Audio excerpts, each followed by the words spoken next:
Welcome to this week's Escape Your Limits podcast, and this is the second episode in the series of 3 on the Consumer Electronics Show in Las Vegas. Today, specifically, is a collection of interviews that we did with a number of innovative businesses that stood out in the fitness and health arena. The purpose of doing this episode is really to share some of the ideas and insights that we picked up about where we think the industry may be going over the next few years. So my recommendation is to open your mind, think about how you can join the dots and connect it to what you're doing, and get a bit of a glimpse about how technology is and could move into the traditional health and fitness space. I hope you enjoy this episode.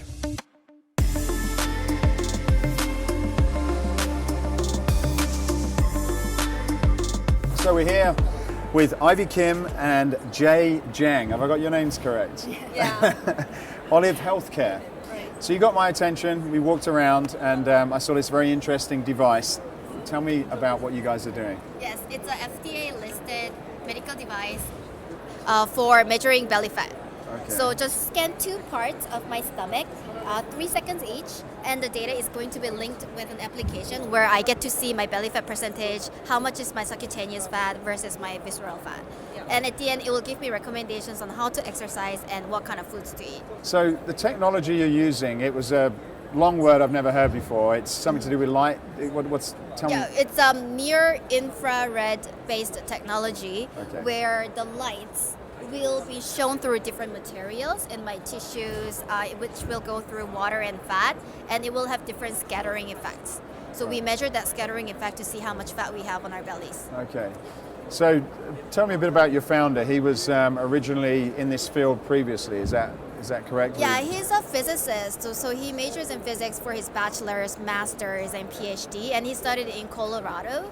And his career has been in the healthcare industry. So he studied cancer in the Morris Cancer Center, and he was working for this spectroscopy. So he's familiar with the technology. What's spectroscopy? Spectroscopy. Spectroscopy. So, yeah, something to do with lights and how it's analyzing our body. People measure their body fat with smart scales. With smart scales, most of the smart scales use BIA technology. What's that called? BIA. PIA. Yeah, that's a bioelectrical impedance technology. Okay. But that technology is super sensitive to the level of the level of hydration of a body. Okay. So, for example, like after drinking bottles of water or drinking beer or eating fruit, the result will change. But our technology, NIR, only detects lipid inside your body. So the result is always consistent and accurate. Right. And lipid, just for people, is basically fat. Yeah, right. fat. Okay. Right. So what you guys have got then is measuring body fat using a different type of sensor technology. Is that correct? Belly fat. Yeah, Sorry, start with belly fat. Just belly fat. But And why just belly fat then? Because I can have arm fat, leg fat, but it's not gonna lead to metabolic diseases. But when we have belly fat, it will have bigger impact on developing metabolic diseases. Yeah. It causes more inflammation. Right. And hormone changes. Right. So the excess fat in your abdomen area, it's a key factor for developing metabolic diseases. Okay. So we talked prior about this skinny fat. Tell me what you were referring to, because you were saying someone could be skinny, but they could, when they're measuring their fat around their midsection, they could still be fat. Explain that. Because some people ask us, like, oh, I know already I have belly fat. And some people say, oh, I have no fat in my stomach. But we never know, because even skinny people have their, deep fat.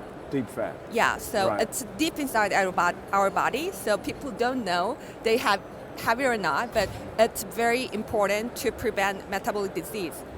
So it's better to know.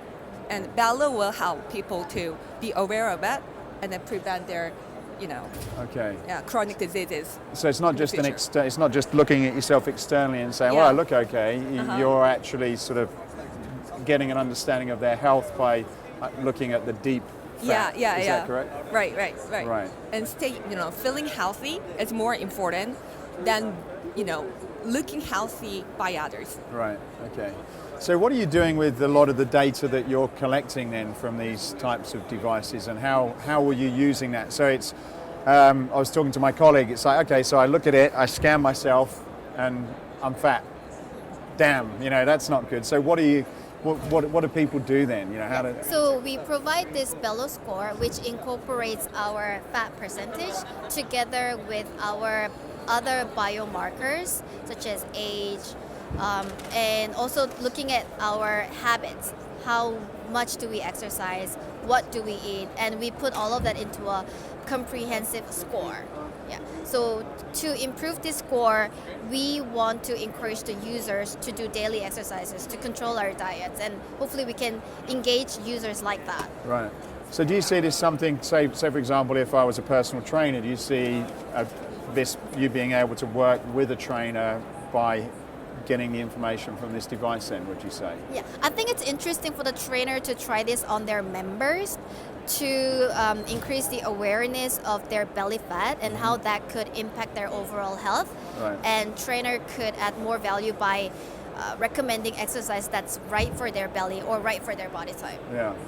So hopefully our Bello can give more insights to the trainers, dietitians, or nutritionists. Yeah. So what you're saying then is it's more, at the moment it's probably more important just to focus on understanding this belly fat as opposed to how much fat you've got on your other parts of your body, is it? Our first product is just focused on belly fat, but we are developing so that we could use the same device for other parts of the body for the body contouring purposes. Okay, Yeah. but this what you're saying is more kind of health related, not just for aesthetic purposes. Yes. Right. Okay. Yeah. So if people are interested in this, what sort of cost is it? Because it sounds pretty expensive, and where can people go to purchase one?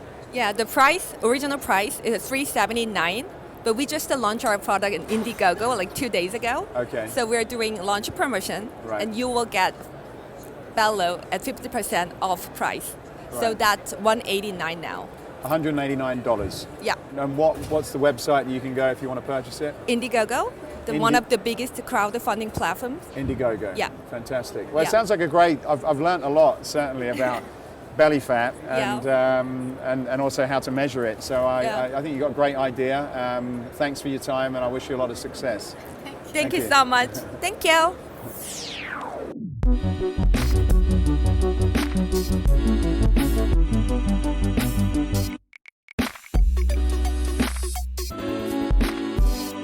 So I'm here at CES with Alina Mindrakova from Healby. You're smiling. I got it right the second time. Yes. So, Alina, tell us a little bit about your product and what you're doing here at CES. Okay. We are Healby, company that found the flow technology, the first technology in the world that allows to track calorie intake without any manual logging. We use impedance sensor to monitor your water dynamic into your cells. So when you eat something, your cells release water to absorb glucose. And we are measuring this liquid dynamic. We use big data, machine learning, impedance sensor, and this is how it works. So what you're doing then essentially is you're measuring calorie intake. Yes. So you can go through the day, eat a bunch of different foods, Yes. and this watch essentially is going to be able to tell you what the calories are. So talk about the technology then. How does it do that? Just from the back of your wrist, is it able to get all that information, is it? Yes. From the back of the sensors, here there's 4 sensors. For calorie intake, we use one, impedance, and it sends low and high frequency signals through the skin. These signals go actually through your cells. And there is more than 100 signals per second. So it sends signals all the time, 24/7. This is how we can understand how your blood was changed, like with glucose and other macros. So it is a great groundbreaking technology. Yeah, we are really proud of this. Yeah.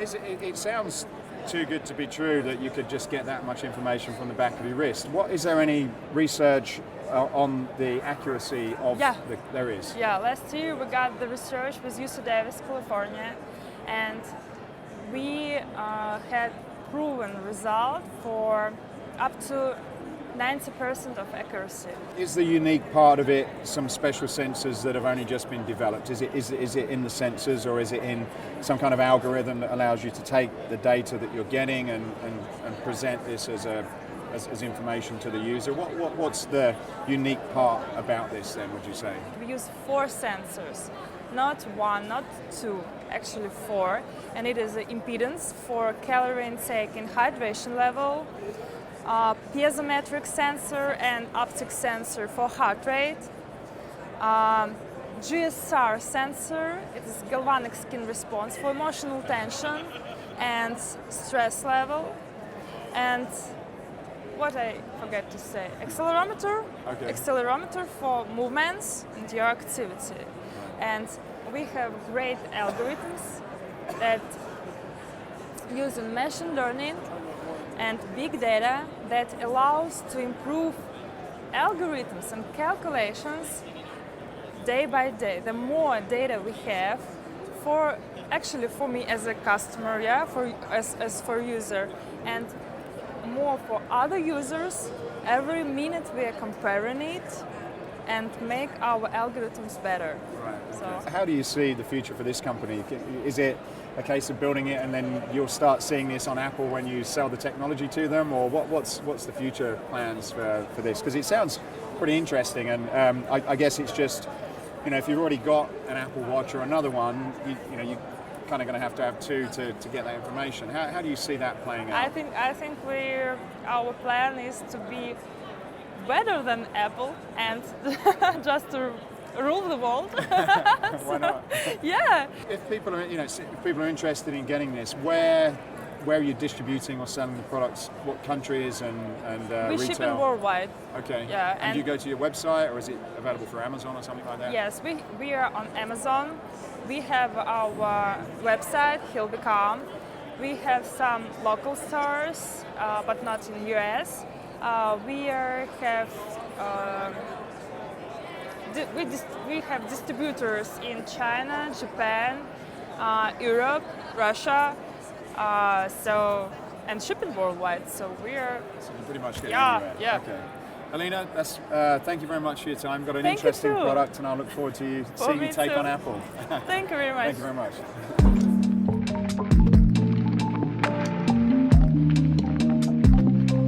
I'm here with T. Chang from Crave, and you are an industrial designer, originally a trained industrial designer. Is that correct? Still am. Still am. I just currently work on sex toys. And tell me a bit about how you got into this, because you were saying that just before we started recording that a lot of products that are designed are generally not designed for women.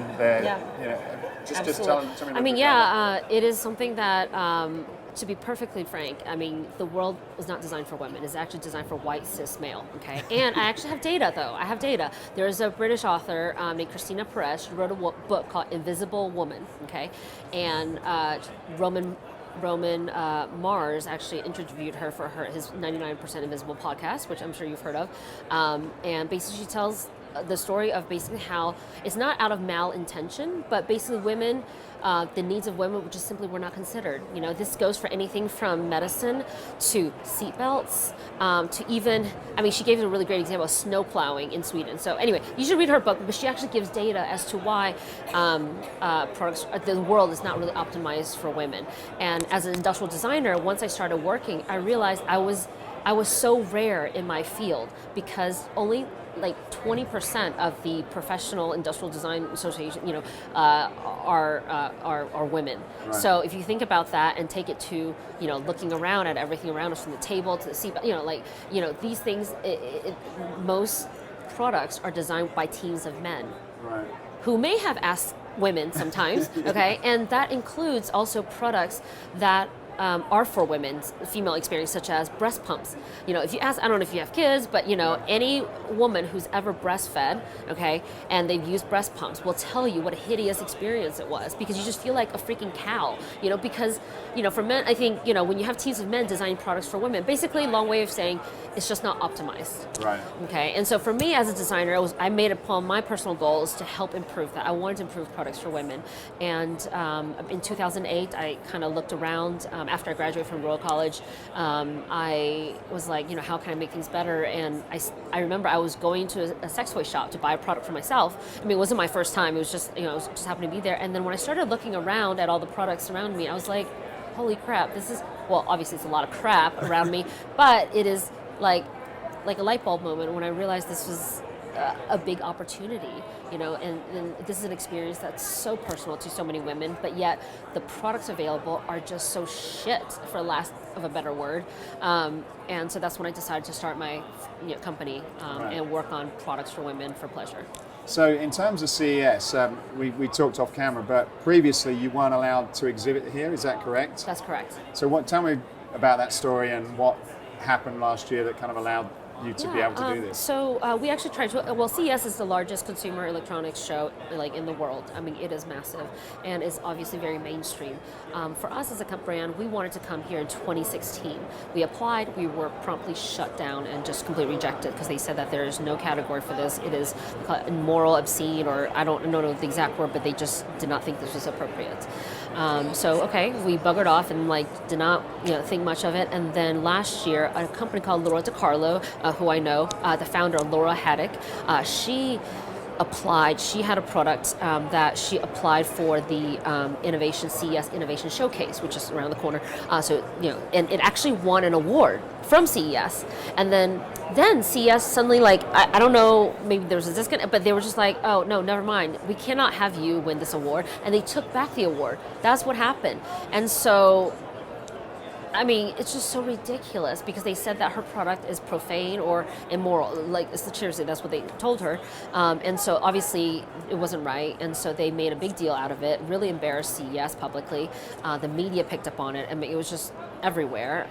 So it was a huge debacle. And so CES this year is the first year they're allowing sex tech or pleasure products for women to be officially on the show floor. Wow. Yeah. And you were saying to me earlier that although this was the first year that there was allowed to be sort of, I guess, female sex toys, previously in the men's section there was also kind of sex tech, blow-up dolls and stuff. Yeah, I mean, seriously, talk to anyone who has attended this in the last 5 to whatever years. They'll tell you, someone told me that they used to have a VR, a booth, where it's a dark booth. You walked in, and they were showing not softcore porn, straight up hardcore porn, and it was just so creepy. And then you saw, and people would tell me you've seen silicone dolls that were just laid out or connected masturbator sleeves or whatever. I don't know, but I mean, I wasn't here obviously, so you should maybe ask someone who's been there. But people were actually surprised that this was a big deal because they've all seen this in the past years. So it was a shock to everyone that they would take this kind of stance for products for women. So what do you think that was? I have no fucking clue, to be perfectly sorry. I have no idea. I think CTA, CES is very similar to the tech companies of today, such as Facebook, in that there is something, they just have this archaic view of what wellness means. Right. And I think wellness is not just your physical health, not your mental, but it's also sexual. And it is now, I think, last few years, I think that is actually becoming more inclusive of that, and I think that's a good thing. What is it that you're attempting to create and I guess break some of the rules that have probably been around, or the perceptions in this type of category? Yeah, look, our goal as a company and my personal mission is really to help people own their pleasure. And what that means for me is that people should be able to be open, they should feel comfortable being able to talk about it, and that shame and stigma has no place in the experience of pleasure. And so we do this not only through the products that we make, but also, like as you can see in our marketing, the way we present ourselves, it's just very accessible, it's very approachable, it's very friendly, it's not creepy, it's not overly, aloof and luxurious, because I don't think pleasure should be a luxury. I think it's very much, it's like eating and sleeping. It's a part of our human nature. It's part of the human experience. And so that's why I think, what you see here is what you get is that, we have beautiful, well-designed products, but the way we view ourselves is that we're trying to make pleasure more accessible. And so because this topic is so stigmatized, we're not trying to be like super aloof and we're open, it's cool, and then when people step into this airstream, and actually I took this on the road for 7 months in 2018. I went from San Francisco to Portland to Palm Springs to Chicago and all the way to New York. I towed this by myself all the way out there, and we did pop-up shops, and people were just so pleasantly surprised that when they walk in here, they're like, oh wow, I had no idea things can look like this. And the main thing I noticed is that people start opening up because they realize when they walk into here, it's an open, safe space, and that they don't have to whisper about pleasure. They don't have to say, is this a vibrator? And they're like, oh my God, this is a vibrator, and that is what we are trying to do. Yeah. So you use the word sort of wellness. How do you see that connecting into health and wellness? What's your view of that and what the connection is? I mean, I think it's obvious. I think it's 100% part of it. It's one aspect. I think wellness for someone is very holistic. It's, the physical health, their mental health, emotional health, sexual health. I mean, all of that. So I think it's about time that CES, and they have a health and wellness section. Now it's about time they include sexual wellness as part of women's sexual wellness as part of the conversation of modern health and wellness. So coming down to the product then, and what kind of innovations, if any, in terms of the design or the technology are you bringing to this event this year then? Yeah, I mean, so I can show you, so this is probably what we're best known for. This is a product, it's called Vesper Vibrator Necklace. It has been on the market since 2014. It's a very strong vibrator. So by the way, all of our products are external clitoral vibes, okay? So they're not for internal use, okay? So this is a really strong external, vibe, and it's also USB rechargeable, so for ease of convenience. The material's made from surgical stainless steel. This one here has 24 karat gold plating, but we also have one that's just pure silver. And for us, that has been sort of what we've been most known for since 2014, because when people see this product, they say, well, they're like, wow, this is so beautiful. I had no idea a vibrator can look like this. And they are comfortable wearing this out because it is so beautiful. But the real magic of wearable sex toys is that people wear these out, okay? And next thing you know, they're starting a conversation with their best friend or their lover, or even family, and that was a conversation they otherwise would not have had if they didn't have this product. So we intentionally created this conversation piece because in order to remove stigma from something that is so taboo, you have to talk about it. So that's kind of the magic of sort of how we approach pleasure products. So they're beautiful and very accessible. So at CES, we're actually unveiling this product. It is a ring, okay? It is, again, multiple speed vibe, just like this one. This is a ring. As you can see, you can wear it as like a bold fashion statement ring. And you can it is a finger vibe. So basically you can use this on yourself, or your partner can use on you, or can use on a partner. So and again, it's USB rechargeable. It separates like in the middle. The ring comes apart, and you can charge. So and a lot of this was all created by yourself, was it? All this is created by Crave. I mean, I'm the industrial designer. I have an amazing team of engineers. Yeah. We all made this happen. Right. Yeah. And how long have you been going? Almost 10 years. Wow. Almost 10 years, yeah. And how's that 10 years gone? Has it been a tough 10 years, or you feel as though you're breaking through now? This is definitely a huge moment, actually. It has been really hard at times, particularly at times that we did not think it would be hard. We raised some money in the beginning. Let's see, I think in 2011. Basically we raised a total of 3.6 million, which was good, but we actually have been profitable we're a really healthy company. We've been profitable for the last 5 years. So we're doing really well.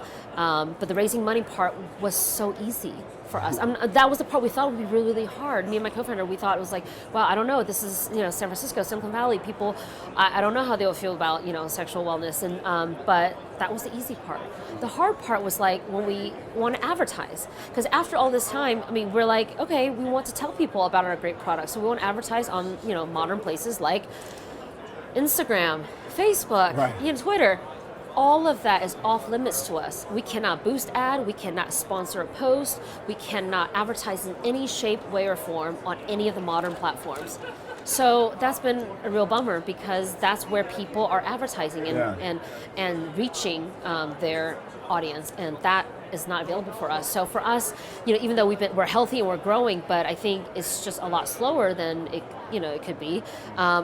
But our word of mouth is really, really strong, and people love their products so much that I don't think many people Instagram their vibrators, but if you go online and check out #LoveCrave, you'll see so many people just rocking our product, proudly, and it's really great. So that's really how you're getting the brand out there, is getting people who are buying the product to then share that either socially or directly to... Yeah, it's honestly at the moment because we don't do advertising because we can't. No. So it's basically, I think we've built our company on the strength and the quality of our products. People love it. It's really high quality, it's beautiful, and they wear it out and they tell people about it. So, which is awesome because I think that's how a healthy company should be. Yeah. We don't create a lot of fanfare for no reason. It's not smokes and screens or whatever, but this is genuine. People love our products, and we know we have good products, but we just would love to tell people about it. So Facebook, if you're listening, will you please let us advertise, please?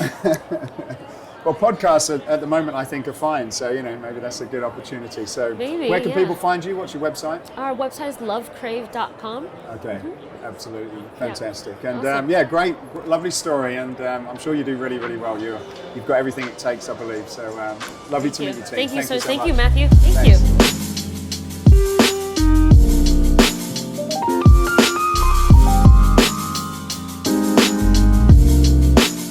Okay, we're here at CES with Gurek Lalou from Ergonite.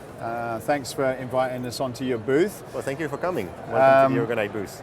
Interesting category. I've noticed this year there's a lot of companies with sleep products. Tell us a little bit about the sleep category and why do you think it's expanding as it is? Well, 1 American out of 3 are suffering from sleep problems, and the impact on day-to-day quality of life is huge. When you sleep bad, you have a hard time being available for your friends, for your family. Your lack of energy during the day is not easy to endure. So I believe that's why a lot of companies are trying to help you and help all those people sleep better and feel better and during the day and feel refreshed in the morning. Right. And in terms of recovery, so if you're an athlete working out heavily, does this also help that recovery process as well? Well, Ergonite is a daytime brain training device. Helps you train your brain to sleep better. And it's based on a technique called neurofeedback. It's been around for 20 years, been proven to be really efficient in helping you falling asleep faster and staying asleep. Right. So we just took that technology that was existing, that was not very convenient. You had to drive to a center 3 times a week.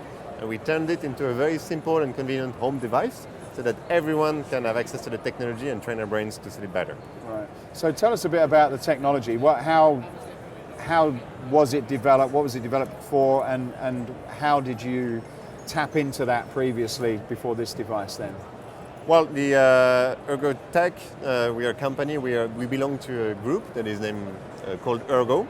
We've been around for 140 years in the healthcare sector, and we are very keen on innovating and creating new products with the new scientific areas that are opened all the time. And when I discovered that this technique, neurofeedback, was existing on the market. It's called neurofeedback. Neurofeedback. It existed on the market, it was efficient. People could actually feel a better sleep and feel refreshed in the morning. But few people had access to it because the technology was not very convenient. we decided to create Ergonite and make it available for everyone in a very simple and convenient way to use. Right. Who would use this technology and how would they use it prior to this? Anyone who wants to improve the sleep and Yeah. they want to fall asleep faster or stay asleep, wake Right. up less during the night. But if you prior to this being developed, then would you go to your doctor and he would prescribe you to go to a center to get this treatment? Or what? Yeah. Most likely, when you have sleep problems, you would go and see a doctor. Okay. This could be caused by many different things. So depending on the diagnosis, the doctor might direct you to a neurofeedback center. Right. And this is where you would be treated for with the neurofeedback technique. So you would have to go 3 times a week to the center to train your brain to sleep better. Right. And when you say train, so this neurofeedback, what's actually happening? For if you had to sort of dumb down the way you explain it, but what's it going? Is it sending sort of signals to your brain, and what's going on? Ergonite is fully non-invasive, so you're the one actively training your brain to sleep better. Right. It's basically training you to produce more of the brain waves that are responsible for protecting your sleep during the night. They are the reason why normally you don't wake up during the night if there is a slight noise, slight change of temperature, or slight change of light. Mm-hmm. And that's why you want to train your brain to be able to produce more of those waves in order to better protect your sleep. Right. So during the training that you can do anytime you want during the day, in the morning, in the afternoon, for 20 minutes, you wear the headband. The headband is going to measure your brain activity. And every time my brain manages to produce the waves I want to train, those are going to be responsible for protecting my sleep. The app is going to send me a feedback. So it's like a little game where, for instance, here I have to kill jellyfish, and every time I manage to produce the waves I want to train, I kill a jellyfish and I earn points. This is how I know I'm doing it right, and this is how I train my brain through positive reinforcement. Right. So this training then, do you sit actively looking at your phone playing the game, or can you be on your emails? No, you need to be actively working on the game to train your brain. Right. At the beginning, you might not know what you have to do in order to produce the waves you want to train and earn points and kill a jellyfish. Yeah. Everyone's going to have a different strategy. Right. So mine is to picture myself into a bubble and shut myself from the outside environment. Yours could be to try to meditate or let your mind drift away. Okay. So the app will suggest those strategies for you, so you can try them and see which one works best. So which one allows you to earn points and kill the jellyfish, produce the waves you want to train. Once you've found your strategy, then you can train it repeatedly 3 times a week, and that's how you train your brain to do better. So would you say then that it's kind of training you to maybe going to some sort of meditative state, almost like sort of calming down, and then the feedback on the app is showing you when you're in the right place, and that state that you're in correlates to the sort of brainwave movement? Is that meditation can be one of the techniques you can use. It will depend on everyone will have a different technique. So it could be on the contrary, letting your mind drift away, or picturing yourself on something that you like. Right. And once you found your technique, the one that works for you, the one that allows you to produce the waves, once you found the link between what you do, what you feel, what you think, and the points that you earn in the game, that's how you can train your brain to be better at it. Right.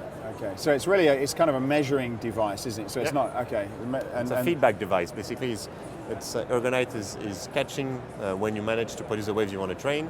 Sends it to the app. And the app gives you the feedback, telling you you're doing it right, and that's how you practice and train your brain to be better at it. Got it. Do you know if there's any information or research about how using a device like this could help someone's performance or recovery? Do you think that's anything like that's available, or would that impact their recovery or performance?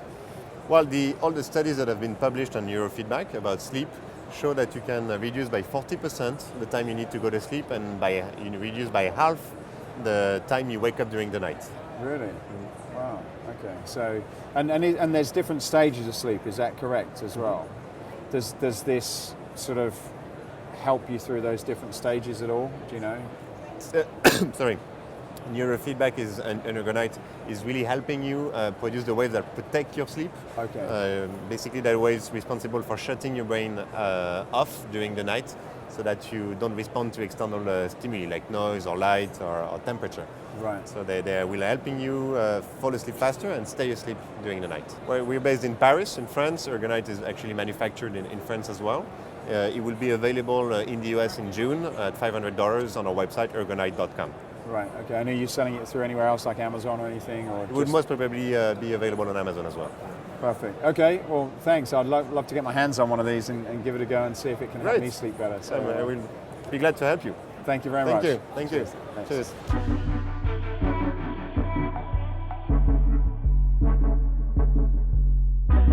So we're here with Core, Sarah McDevitt. You're the CEO, is that correct? That's right.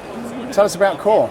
Yeah, so Core is a new brand for mental wellness. So we're bringing a more active, kind of fitness-inspired approach to meditation and breath training. Okay. So we have a physical product that you hold during meditation. It pairs with an app as well. And we use that to guide meditations and breath work with vibration and audio that are tightly synced together. So it's much easier to focus. It kind of gives you an activity to do. And then we back that up with biofeedback so you can see how different techniques affect you personally and track that over time. Right. So what was the inspiration that caused you to do something like this? Yeah, I mean a combination of things, but I was a college athlete, and then after a number of years in the workplace, I experienced some pretty serious anxiety for the first time. And someone introduced me to meditation at that time, and it was the first time that I had really learned how tightly connected your mental wellness and your physical health are. So as athletes, we're trained to be really in tune physically. But I, looking back on other periods in my life of stress or even of my college basketball performance, I could identify that issues I had were really tied to the mental side of things, not the physical training side. And so I actually went to grad school to start to research meditation and the connection to physical health further. And so through that, I became really excited about helping people stick to it over time because it takes some commitment and some discipline to stick to the habit to really see the benefits. Yeah. What have you learned, what research is out there about the importance of doing some form of meditation, whether that's for sport or whether that's in the world of business? Yeah, I mean, I have found personally incredible benefits to meditating while starting a company. The research is really strong as well. So there's a body of research behind the effect of meditation on the brain. And it actually increases gray matter in the brain over a course of 8 weeks. What's gray matter? So that is like literally the gray matter in your brain that enables different areas of the brain to function. So the areas that meditation specifically impacts are responsible for memory, decision making, as well as empathy and self-awareness. So for starting a business, like decision making and being able to switch between this decision to an entirely different topic, make a new decision, that's really critical. It's what you're doing all day. And so there's really strong research behind meditation's ability to help that. And I've also found just personally, like the more I'm keeping up my meditation practice, throughout the day running a business, the amount of different topics you're switching between is just, it's so many. And humans are actually bad at multitasking. It's really about how well you can switch tasks and then be fully present in the next task. So I felt personally that meditation has really helped me be fully present in one meeting that's on like brand creative and then go be fully present in like an accounting meeting about our finances. Yeah. What's the I suppose the connection between meditation and some form of recovery, because I suppose one of the things I find is, particularly when you're traveling, is you don't always sleep particularly well. Yeah. And again, if you're an athlete, I suppose it's making sure you're getting that right amount of rest. Is there any connection there at all? Yeah, absolutely. So, one of the most essential reasons to meditate is because we are typically living in a state of kind of an elevated sympathetic nervous system, right? Just the way that we live our lives, especially if you're traveling a lot and especially if you're an athlete training a lot. And so what meditation does is through meditation you can kind of drop that sympathetic nervous system state so that your parasympathetic nervous system can take over, which is your rest and digest part of the nervous system, which is critical for tissue repair, digestion, all of these things that we all need to be functioning well, and certainly athletes need to be functioning well. And so we can actually track that So we use heart rate variability, HRV, which is a lot of athletes use. We use that with meditation as well, because if you look at HRV fairly consistently over time, like ideally day to day, but you can miss some days, you can start to see patterns where your body will tell you if it's no longer able to recover from the strain that you're putting it through, which applies to athletes. For overtraining, you're more likely to get injured, you're more likely to get sick, maybe burnt out. It also applies, to if it's not about training, it's just about life, and you're sort of putting too much work stress, maybe not sleeping enough, and your body is no longer able to recover from that. So we can kind of flag that through HRV sooner than you maybe would feel, symptoms of that, at a point where you're able to still do something about it. So, do some recovery, active recovery, so that you can not get sick, not get burnt out. Yeah. I've had quite a few people that are close to me recommend meditation, and I totally believe in the benefit for it. But no matter what I try, I'll do it for a little while, and then I can't keep it up. So is that something that's common with people, of just being able to get into the habit and actually sort of do it? Because it's a weird thing. It's like, well, how do you actually do it? I can do a set of bicep curls or squats, but how do I do a set of meditation, for example? Yeah, you're not alone. That's like the most common thing we hear. And most people, they'll try it once or twice. It's really hard to do. It's like a simple concept that's very challenging. And so a lot of people kind of immediately feel, I can't do this, I can't turn my brain off, I suck at this, and we hear that all the time. And that's kind of why we created Core, because it does take practice to continue to do it and to build a habit. Nobody is bad at meditating. It is literally the practice of practicing it, right? So Core exists because it gives you something to do. Right. So like a bicep curl, it's clear when you start it, it's clear how to do it, it's clear when you end it. Okay. And so Core gives you kind of that more like skill-based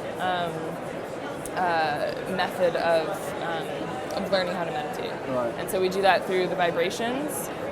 Breath training is often something that people can latch on to quickly, because it's a very guided, explicit breath control practice, and then you can expand the practice out from there. Right. So tell us about the product specifically. So what is it? What does it do? How does it all work and function? Yeah, so you hold it in two hands. You have your thumbs on top here. These are on biosensors that track ECG. So that's where we get all the data during your sessions. And then with the app, just picking up Core will start a session in the app. So we don't want to make you, search through the app and spend time on your phone. We're trying to get you into the meditation as quickly as possible. And you would feel gentle vibrations starting. Depending on the track that you chose, you would hear an instructor. Have you got some earphones in as well? Yeah, you can do headphones. You can play it from your phone. Okay. The sound is all through the app. So you might hear an instructor kind of introducing the session, getting you settled in. The vibration is really valuable because for all of us, your mind will wander during meditation, and the practice is just bringing it back to one point of focus. And so the vibration serves that purpose in a really easy way. And then when we do the breath training, you'll feel the vibration, sort of ramp up when we're guiding you to inhale. We have some pauses depending on the breath work. So you might hold your breath at the top, and then you'll feel this, sort of soothing vibration for the exhale. And we do various different patterns. There's a ton of different classes in there, so you can find what you like. And some of the meditation classes and breath training tracks are meant to calm you down. And then we show you, we have a calm algorithm based on the biofeedback, so we show you that afterwards. And some of them are actually geared towards focus and kind of getting in the zone. And so we have an algorithm that helps you understand that as well.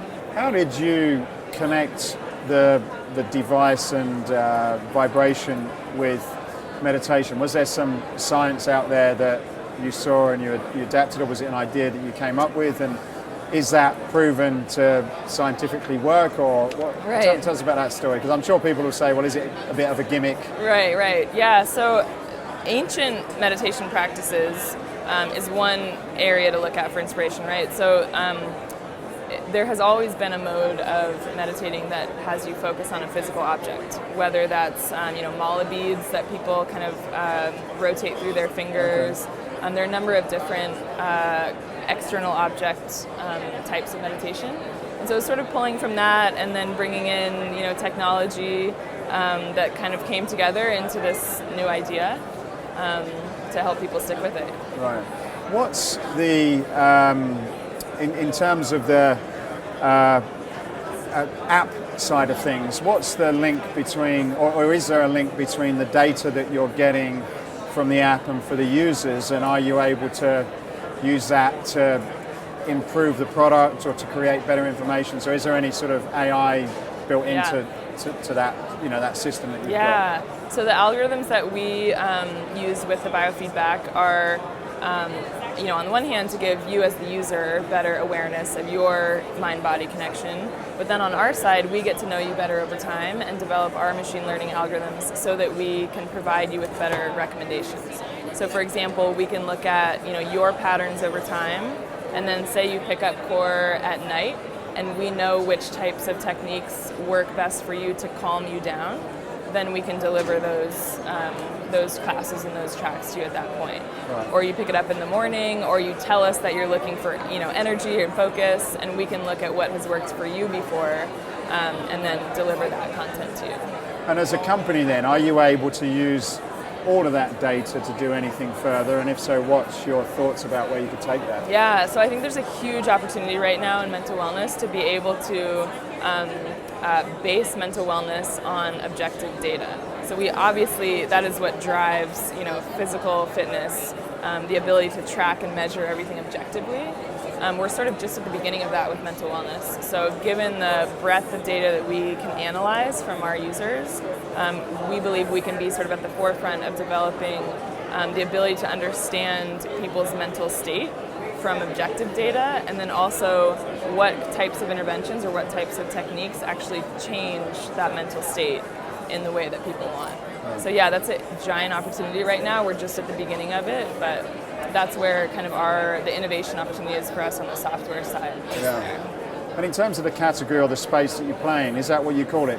Is mental wellness? Is that the general category? Yeah, mental wellness. Some people like to call it mental training, mental fitness, mental health, obviously, but we focus on mental wellness just because we recognize that everyone is on, a journey of mental wellness throughout your life. Like it's not just a term for people who are struggling with some mental health issue.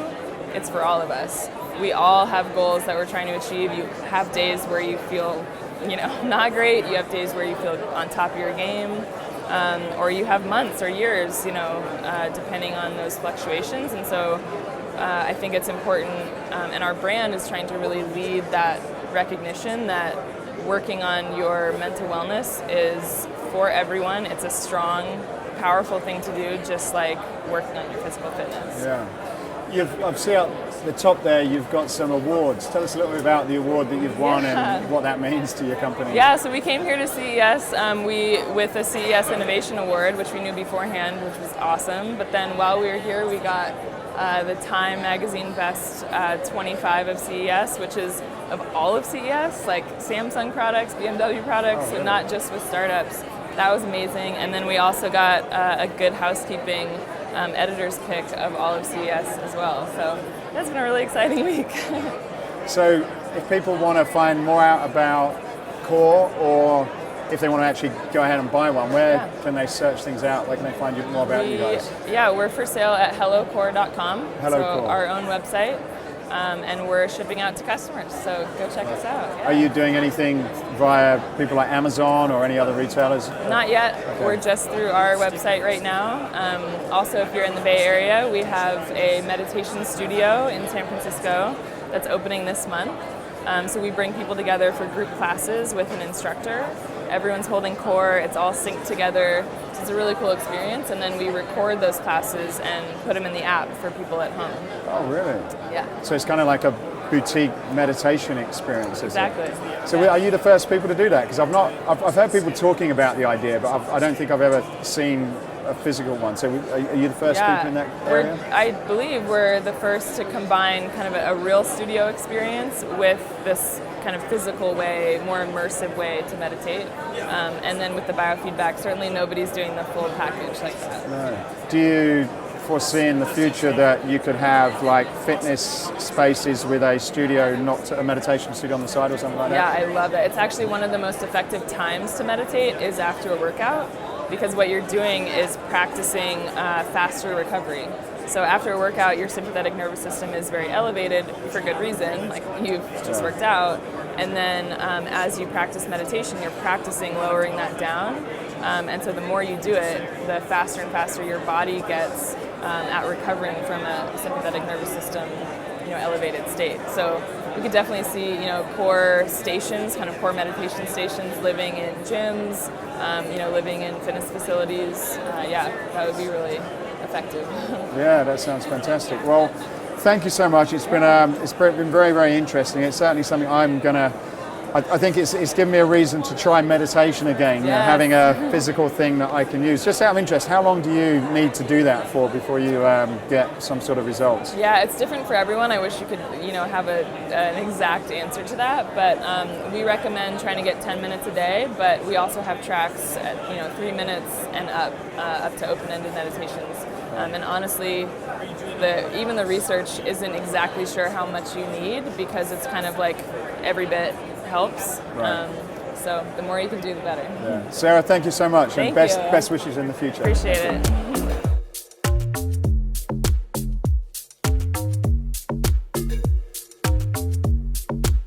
Okay, so we're here at CES with Ashley Hennings, Director of PR for Tonal. Yeah. How's the show been going? It's been good. It's our first time here, so it's exciting to, see what else is going on, interact with people, meet people in the industry. So it's been a good show. What brought you to this show specifically? Because I guess it's not really a fitness show, is it, as such? No, it's an electronic show, and the unique thing about our product is we have a lot of great technology features and AI built into the product, and so we really have merged fitness and technology in a really unique way, and so it made sense for us to be here from that perspective. Right. So what would you call yourself? Would you call yourself a fitness company or a technology company, or have you created a new name for yourselves?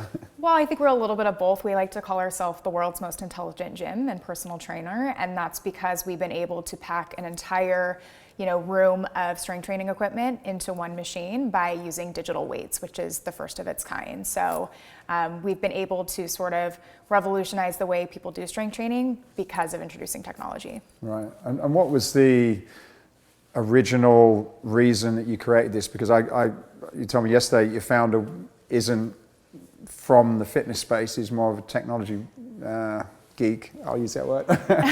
Is that correct? Yeah, so our founder and CEO, Ali Arati, was a supercomputer engineer his entire life, had a lot of professional success, but his health was suffering.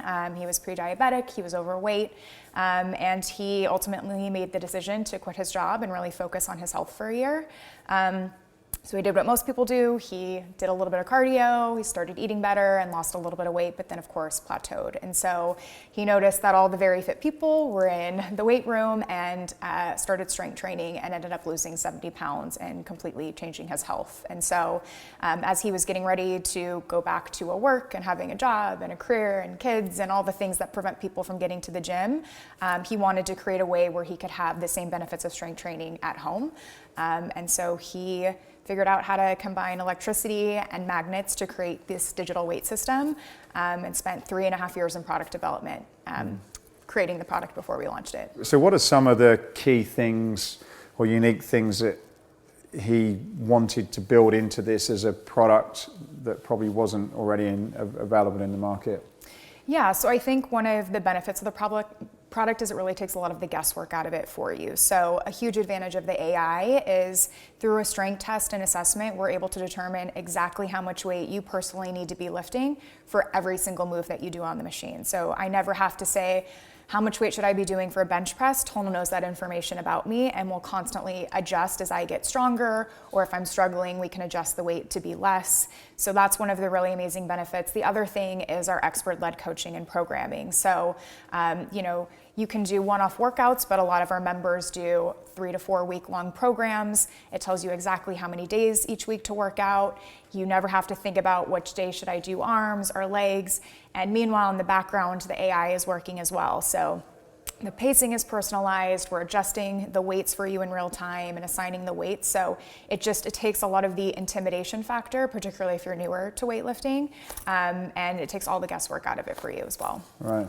So you mentioned AI. How sophisticated is that, and what potentially would it allow the user to have that they probably wouldn't have done previously?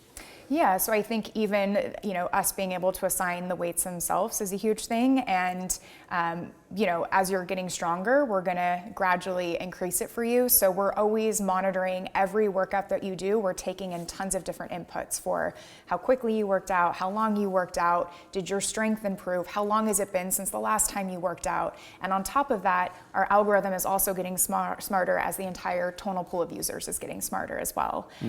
So there's tons of different inputs we're getting at any given time. Right. In terms of data then, what are you building up this bank of information then that you're using to kind of further develop the products? And are you looking to, is that data going to go anywhere else, or are you sort of just keeping it within your own system? Yeah, for now it's mostly informing our product. If you think about any studies that have been done on strength training in general, it's mostly been with younger men, and if you're an older woman, or that same study is not going to necessarily apply to the broader population. Tonal is actually one of the largest sets of strength training inputs that there's ever really existed, based on the amount of users we have and us being able to monitor people's strength and what they're doing on the product. So we're constantly using it to refine the product, and in the future we may partner with somebody to do something more, a study on what we're finding with the product itself, but so far we're mostly using it to continue to refine the product. In terms of scale then, how long have you been going, and how many, sort of roughly, without giving away too much sensitive information, but how many of these are out there? Yeah, so we officially started shipping last October. We started in California. The company's based in San Francisco. And in March of 2018, we started shipping nationwide. So we've only been truly in the market nationwide for about 9 months or so. And we have, thousands of tonals out there. We can't give specific numbers, obviously, but, we're really proud of the success we've seen so far, and we're continuing to actually open more retail locations, because we know when people get to see and touch it and interact with it, they really have that aha moment of what we've created is really impactful. Do you see this just going into the home, or would it be going into sort of commercial facilities like hotels and apartment complexes and that sort of thing? Yeah, absolutely. There's certainly a use case there for it. We've actually had a number of people come to us proactively and ask to install in gyms and homes. So far, we as a company have been primarily focused on getting into, direct to consumers, because, we're again 9 months into shipping, but certainly in 2020 we are going to have a bigger focus on enterprise opportunities. So yeah, is this a space that you would see? Well, I'll take a step back. Do you think this is a new fitness category where you've got the likes of Peloton that are now creating content with fitness equipment? Do you see yourselves within that space, and do you see other people coming in and developing other products, or what's your thoughts on this sort of category that seems to be emerging now? Yeah, I think it's really exciting how much growth that's happening in the category. I mean, we're super grateful to Peloton for birthing this category and sort of bringing connected fitness to life. I think one of the unique opportunities we have is there's currently a lot of cardio machines out in the market, and cardio is obviously very important, but when it comes to overall quality of life, longevity, strength training is critical to a holistic fitness routine, and so there's really nobody else in the market focusing on strength training the way we are, or who has the sophistication and equipment the way we have with strength training. So I think we're super excited that the category is growing, and I think we see ourselves as very complementary to someone like a Peloton, but we're also really excited to be one of the few people focused on strength training. Just out of interest then, who do you see this product for? Is it for the younger millennial demographic? Do you see this sort of being more a sort of Gen X or the boomers? Where do you see this place? I know potentially it could be for everybody, but is there a sort of in terms of your marketing and communications and that you're kind of focusing on at the moment? Yeah, so it's sort of a mix, but I think the interesting thing about our current user demographic is it's about 50% male and female. When we first launched, we sort of anticipated that it would be mostly males using the product, because if you look at strength training as a whole, 72% of men focus on strength training and only 30-something of women do. And I think that's because there is a lot of intimidation factors, and I think there's not a lot of education about strength training or the added benefits that you get with it. And so I think, having this take the guesswork out of the programming and the workouts, knowing your weight settings, having expert coaching as you're going through the programs has really eliminated a lot of the barriers that maybe would have prevented women from doing it in the past. So I think the interesting thing is the mix, that it's pretty evenly split between men and women at this point. Right. And what about the credibility of the content? So I suppose the fitness purist would say, well, is it just, is it kind of gimmicky, or have you got the best trainers that you could to create the content? Tell me about what's behind it, how, what credentials the people have got that are delivering that in terms of it being, I suppose, a high quality product. Yeah, so we have a pretty broad range of backgrounds for our current coaches. So we have everyone from former NFL players and Barry's instructors, people who have PhDs within the fitness world. So it's sort of a mix. The great thing though is that if you're somebody who is already feeling super confident and is used to weight training, you can design your own workout for our app and customize it, and it'll still show up on the tonal. So if maybe you're already working with a coach on your own, that's not necessarily a barrier for you to be able to do those same workouts on a tonal. We also have a lot of athlete investors. So Serena Williams, Tony Gonzalez, Will Smith have backed the company. And I think the fact that we have so many athlete investors who are used to having top-notch personal trainers or in peak physical condition, the fact that they are saying this is a credible, amazing product, I think is really validating for us. Right.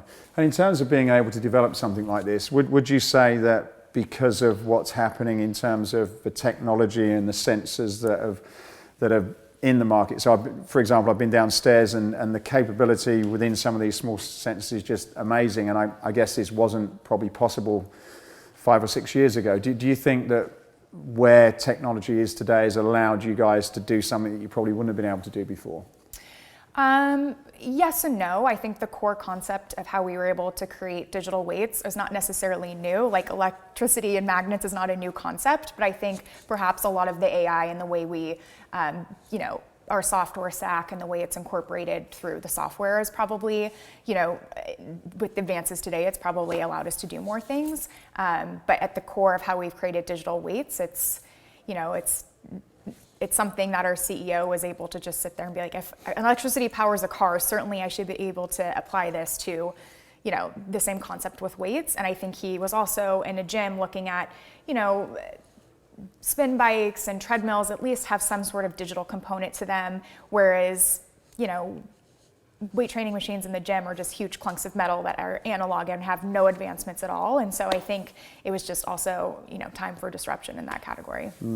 When I looked at it, I think I've seen some stuff on Instagram. When I looked at it, I thought, well, it looks quite lightweight, and it almost looks like if you get someone who's really giving it some stick, you could pull it off the wall. But after using it, it seems to be pretty robust. Is that the case? Is it a serious piece of equipment, fitness equipment, as opposed to being more of a home piece of kit? Yes, it's a serious piece of equipment. It's not coming off that wall. We have experts come and install it. You can lift up to 200 pounds, so 100 pounds on each arm. And it's always funny whenever, we have a very active Facebook community. People then, order the tonal, they do their first workout, and the first thing they say is, holy crap, this thing kicked my butt. I cannot believe how hard it was. And it's, it does it. Some people may think it's gimmicky or it's too good to be true, or how could digital weights be that effective? But it really is, you get a great workout, and we have a number of advanced weight modes between chains and eccentrics so that you can, manipulate the weight even more than whatever the given weight is. So. All right, fantastic. Well, Ashley, thank you very much for your time. I wish you success for the rest of CES, and thanks for inviting me to have a workout. Of course, thanks for coming by. Thank you. Thank you.